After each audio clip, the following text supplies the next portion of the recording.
Senator John McCain today dealt a serious blow to Republicans' latest effort to dismantle the Affordable Care Act. In a statement, the Arizona Republican rejected a reform proposal by fellow GOP Senators Lindsey Graham and Bill Cassidy.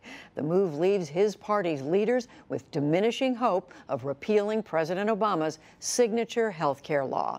We get the latest now from our Lisa Desjardins. So, Lisa, what reason did Senator McCain give? Senator McCain said first, in good conscience, he could not support this bill because he said it's been rushed through, and he thinks now is a time, and this issue is so large that it requires bipartisanship. Let me read one quote from what he wrote. "The issue is too important and too many lives are at risk for us to leave the American people guessing from one election to the next whether and how they will acquire health insurance. A bill of this impact requires a bipartisan approach." So what he's saying here is leaving this up to states for another 2 years is just unacceptable. And moreover, what he wants is a full debate through committee. He wants months and much more thought spent on this issue. So where does this leave Republican efforts? They have tried again and again and again to get this done. We've had so many metaphors. This zombie bill, it keeps coming back to life.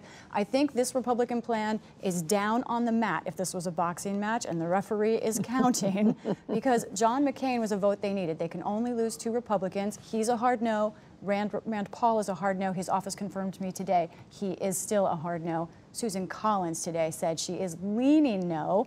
We're waiting to hear from Alaska Senator Lisa Murkowski, who supported a bill that did not go as far, who voted no on a bill that was not this broad in scope. So it's very unlikely that this bill will get the support it needs in the next 2 days. So these are the key Republicans. There have been some bipartisan efforts. Some other Republicans, Democrats have been getting together to see if they could come up with something that could work across the aisle. Where does all that stand? That's right. When last we were talking about this on the program, we had heard from Senator Alexander, who was leading that effort, that was frozen. The bipartisan effort was frozen. Well, now that might be changing.